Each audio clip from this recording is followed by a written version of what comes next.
What's up, guys? Today I'm here to do an overview of iOS 5 Beta 3 for the iPhone 4 and the iPad 2. We're going to start off with the iPad 2. Now, if you catch up with me on my Facebook, Twitter, or my Tumblr blog, you will know that I've been trying to get this done. iOS 5 Beta 3 was released July 11th, 2011. And let's go ahead and get started with the video. Now you will notice a dot at the bottom right of the screen, and before I show you what that does, I'm going to show you how you get that on there. So when you upgrade to iOS 5 Beta 3, if you have a developer account, that's not automatically going to come on there. So you're going to go to Settings, you're going to go to General, you're going to go to Accessibilities, and then come down to the bottom and it'll have Assistive Touch, and you just turn that on. And that's how you get that little dot. So we're going to go back to the menu screen, or home screen, excuse me, and I'm going to show you guys what that little dot does. So if I click it, it'll come up with that. It'll say Favorites, Home, Devices, and Gestures. So I'm going to click on Device, and what I could do is I can turn the volume up with this, the volume down. I can click the lock screen, and it'll lock my device. Let me show you guys. And it locked my device. So I'm going to open it back up and click on the dot again, go to Device. And another thing I could do is Gestures. So I'm going to go back by just swiping, and it'll go back and swipe that way. Excuse me. And then we're going to go to Gestures and 2. And you know how you can switch pages on the iPad 2 with 2 fingers? Well, when you click that, it switches it with 1. So if I want to go over with 1 finger, I just click the little blue dot. Click the little blue dot and it'll go over with 1 finger. So that's pretty much Gestures. I'm not sure how much I'll use it because I think it's not a good idea, but some people might use it. I don't know. We're going to go back to here, and you can click on the home and it'll take you home, which you just saw.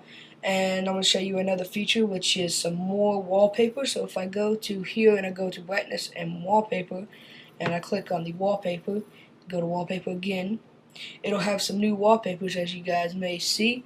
It has some from the iPhone 4.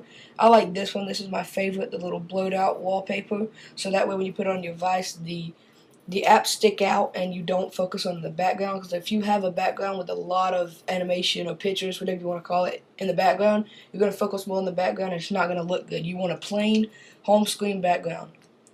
That's pretty much all that really changed on the iPad 2. I'm not sure if there's anything else really besides the location services, which doesn't do anything yet, but it's supposed to in the future, I guess Apple says. If I turn that on, turn Best Buy on, and you go to System Services, and you go to all this and turn all that on, it's supposed to do something in the future, but right now, if it does anything, I'm not sure of it. So right now, we're going to switch over to the iPhone 4, and I'm going to show you the new iOS 5 Beta 3 on the iPhone 4. So now we're on the iPhone 4 running iOS 5 Beta 3 just like my iPad 2, and it also has the little dot on the right corner, but I don't believe I need to show you guys that. I'll just click on it, show you that it's the same thing. I really don't need to show you guys because I showed you on the iPad 2, but I will show you some other features that the iPhone 4 has to offer. If I go to Settings, and I go back and I go to Sounds, and I go to Text Tone down here, it has some new text tones like Anticipate, and a lot more, and I'm not going to go through all of them, but you can go choose which one you want. That's pretty much it, I believe. It also has location services just like the iPad 2. Not much of a difference from Beta 1 or Beta 2. I didn't do Beta 2 because I figured there was no need, but then when I saw a couple more features on Beta 3, I decided to do that. I just wish that Apple would hurry up and bring out iOS 5 and quit making people who have a developer account redo their whole iPhone 4, iPad 2, and keep putting betas on there. Just come out with the actual iOS 5 and let everybody download it and enjoy some of the new features that Apple has to offer. So that's pretty much the video, guys, and until my next video, I'll see you guys later.